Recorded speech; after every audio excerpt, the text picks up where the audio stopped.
And I'm going to choose again the outer, and yes to the entire length. Oh, and look at that, you need to choose a target surface. All right, what's my target surface? EG.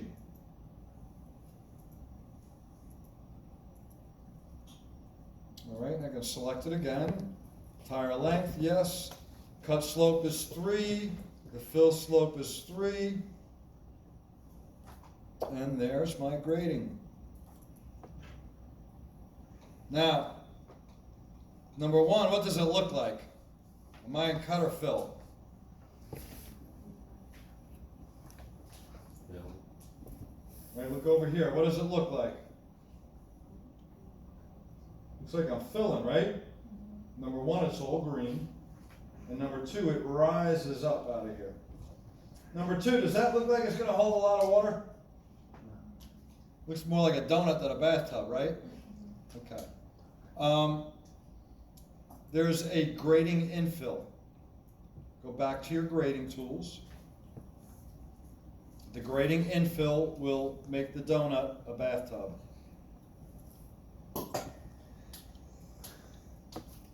So in here you had grading. That's what we did before. You have create grading infill.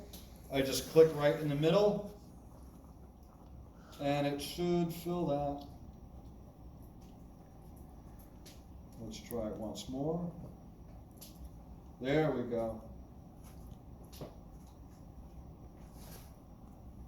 Didn't quite like the end there, but we'll take it. Maybe it needs another grading infill.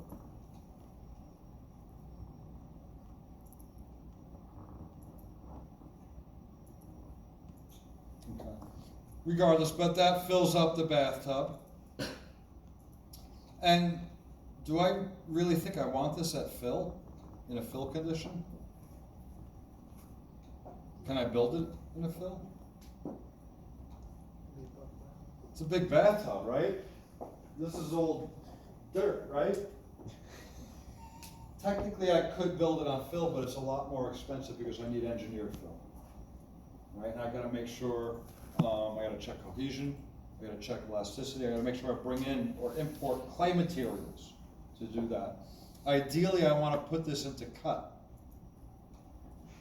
And again, back to the clay model. This inner lower feature line was the base of my design, right? It's what I built everything off of. All these other lines. If you edit this feature line, the rest of this stuff will follow. So I can right click on that feature line and look at that, raise lower. Let's go -3 feet. Ooh, getting into cut now, right? I can see a little bit of red back here and fill on that side. Maybe I gotta lower it down another foot. Raise lower, -1. Pretty good, but what's going on over here? Am I doing a no-no? Yeah. Is DP gonna come over here and spank me and say, what are you doing? Right, so what do? I take this bottom feature line, and I can rotate it a bit if I want. Rotate this from, I'm gonna turn off snaps, and I'm just gonna spin that guy over a little bit.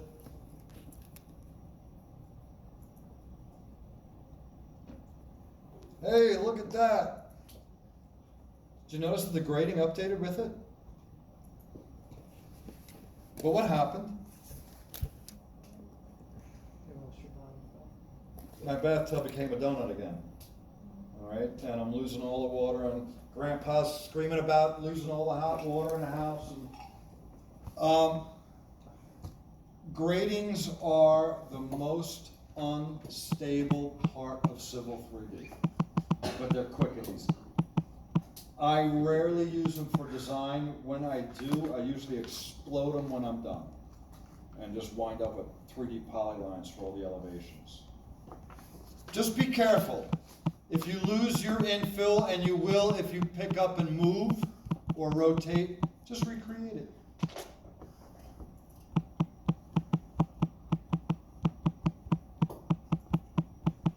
right, and there it is. And again, I could still tweak this thing and raise it up or down. Raise lower, let's go down minus 1 more foot, see if we can get it into, there you go, I'm almost all cut there, right? Is there a code for how close you can put a basin to the house? Your basin should be at least 20 feet from your house, minimum. You'd probably prefer 50. If you were buying a house, you'd prefer 1 million, right? But if you're the developer looking to get that extra lot, that 20 feet will probably suffice. I will let you know that when a municipal engineer is reviewing this for stormwater, and they see any type of infiltration, underground detention or something, they're gonna make you look at what they call a groundwater mounding analysis, or they should. Because when you have this building, and then you cut this basin in and start storing water, if your groundwater is normally down here, your basin and infiltration are actually raising that groundwater and causing a mounding effect. And it could have an impact on buildings that are close. That is all part of your NJDEP manuals for those who really want to get like engineer geeky. Get into that stormwater code, the best management practices, and it is in there, groundwater management. Okay. I'm not asking you to look at that, but keep your basin 20 feet minimum from your buildings, okay? Now, this is good and this is a grading, but what I tell you, the old school engineers are always looking for. Contours. Where are my contours? Where are my contours? So, in the old day, you know what we're going to do, right? We're going to take that polyline, we're going to offset it, and we're going to make it, you know, an elevation label on it, 390. We're going to offset it again, make an elevation label on it, 392. Am I drawing those polylines and doing that nonsense? No. I know that my grading, and this is one reason why we use them, will make a surface for me automatically. Also note, look at the green diamonds. It's not Lucky Charms. These are your gradings. All right, these little green diamonds, you may see them yellow. The little diamonds are your actual grading objects. One grading object is the infill. One is this first projection, the inside wall. Another one is the rim, and the last one is the daylight. Select one of them. Right click. Look at that grading stuff. It knows it's a grading. Go to your grading group properties and look at this wonderful little button here. Automatic surface creation. That means I'm not drawing contours.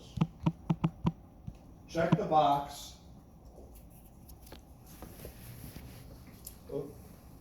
You can give it a name and a style. Tessellation spacing. I have 10 feet here. How wide did I make the bottom of my basin? 12 feet. So that means along that arc, if I use 10 feet, it's going to make that arc 2 pieces of triangles. Is that enough to get that curve looking good? No.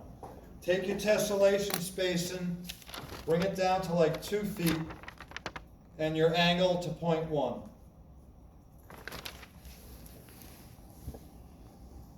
Click OK, and lo and behold, there are your contours. But I have them at a 1 foot interval. Let's put them at a 2. Yes, I'll go through that again. Let me just fix this so you guys can see it again. This I said was, I think, 37. Oops, wrong one.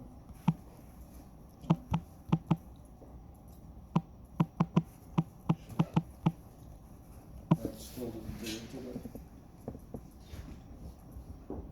Oh, it did. All right, so when I rush, I click too quick, and I never know what I'm clicking. I always click the wrong stuff.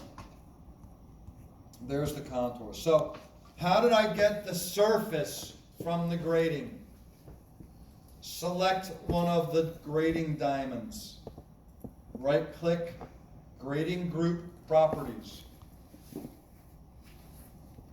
I check the button for automatic surface creation. And I change the tessellation spacing and the angle. If I'm in Google and I'm forgetting what I need to do, I'm going Civil 3D surface from grading.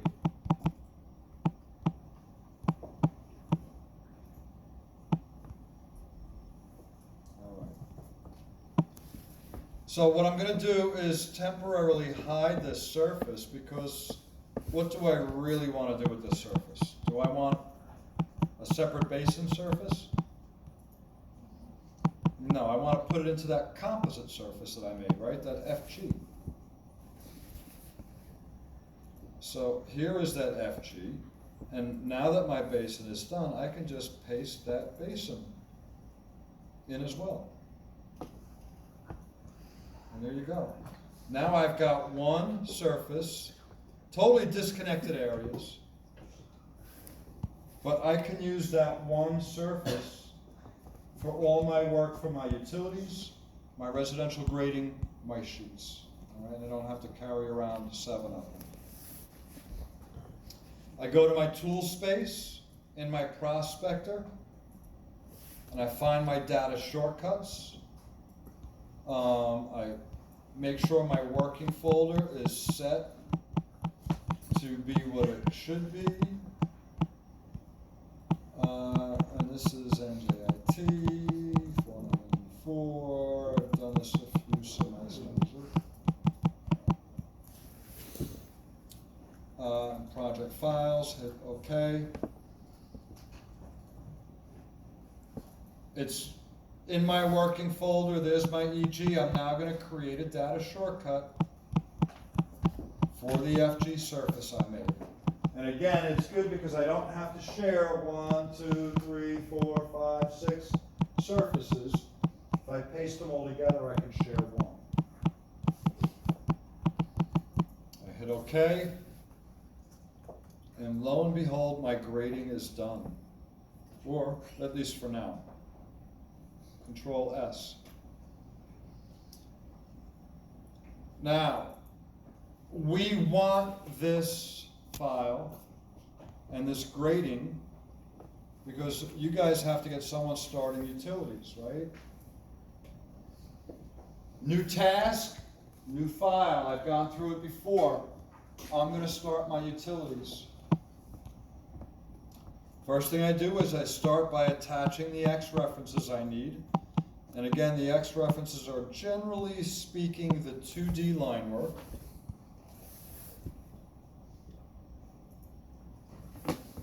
And I'm going to bring in my subdivision and my buildings and driveways, which I haven't completed. And I'm going to bring in my existing conditions.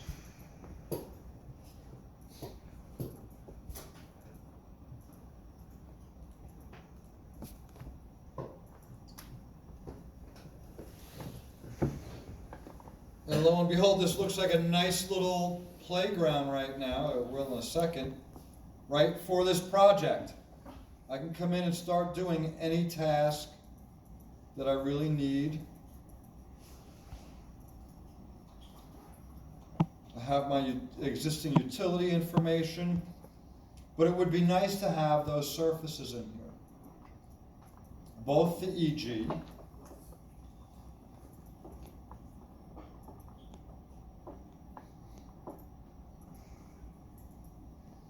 and the FG.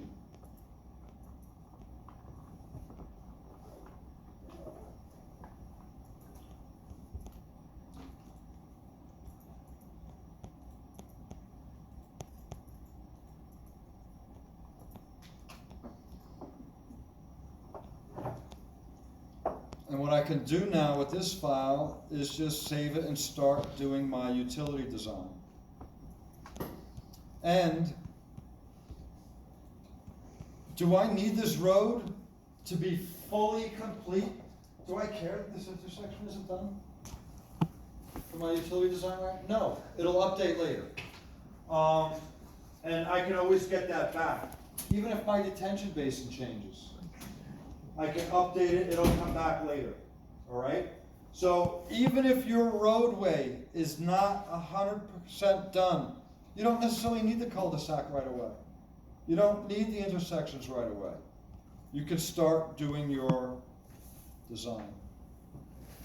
No, I don't want to close it. All right. I'm going to take 2 more minutes, really quick, a pipe network. Pipe network creation tools. You're going to make one for storm and one for sanitary. So call it proposed storm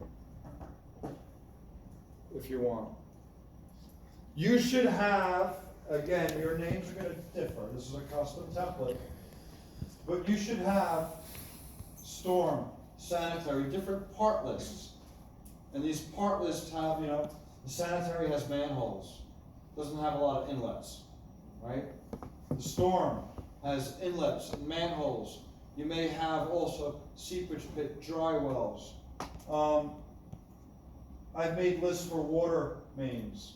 I've made lists for encasements, electric systems, and other things. But use the one that is most appropriate in your template for your task.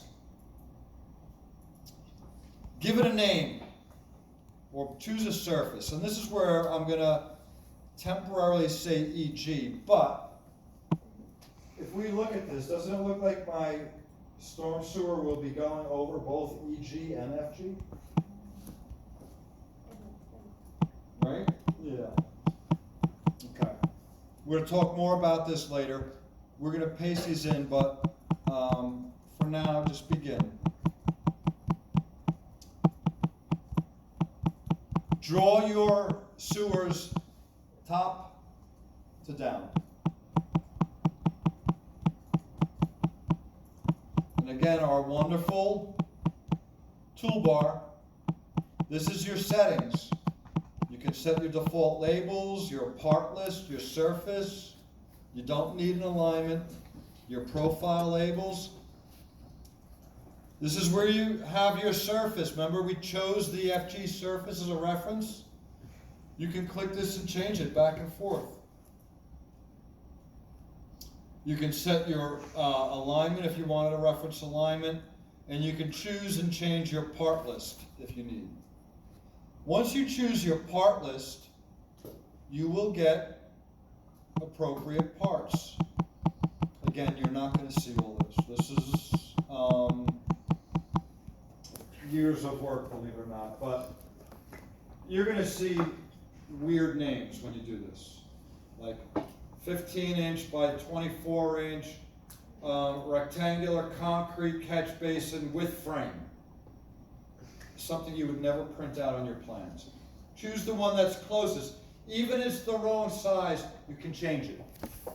Don't worry about not seeing the right part. I'm going to start off with a B inlet, because that's a curb inlet. And I'm going to go pipes and structures. And I'm going to see how much I can get in. And I'm just going to start drafting the sewer. Oh, it doesn't like my RCP in here. All right, I'll fix that. I'm going to use HDPE for now, because I lost my catalog.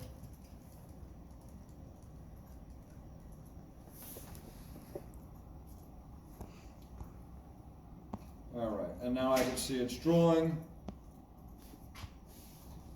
And I'm going to put in a couple more. I don't know exactly where my low point is yet.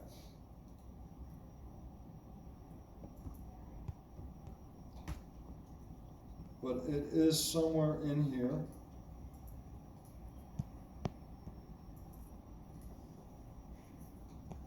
And that's probably my low point.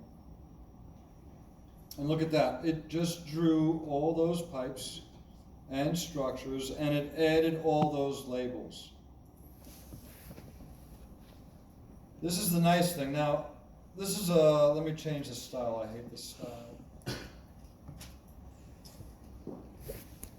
That's a single line style, not a big fan, but there you go, that looks like a pipe, right?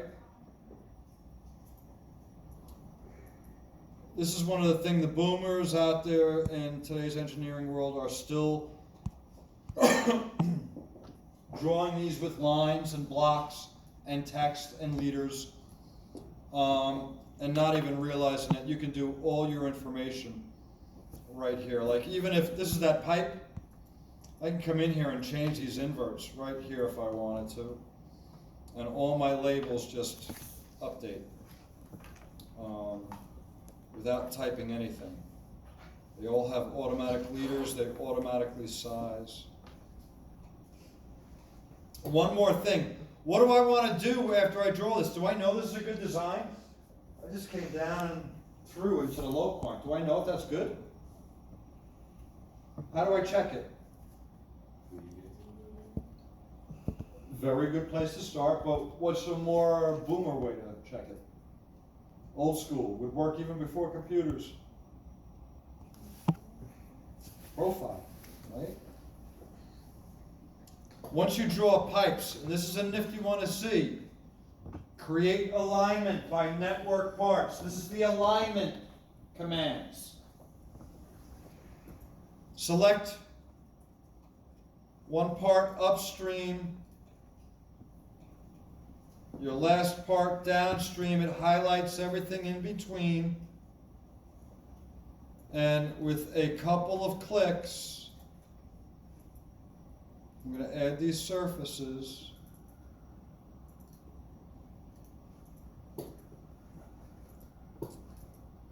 I can get a profile of that whole pipe network. Can I now verify that design? Can I see if I'm deeper than 10 feet? I'm getting close there, right? Did I hit my low point? I certainly didn't end there. So I would need to look at this and make it a little bigger. I told you don't worry about doing all this stuff for your sheets.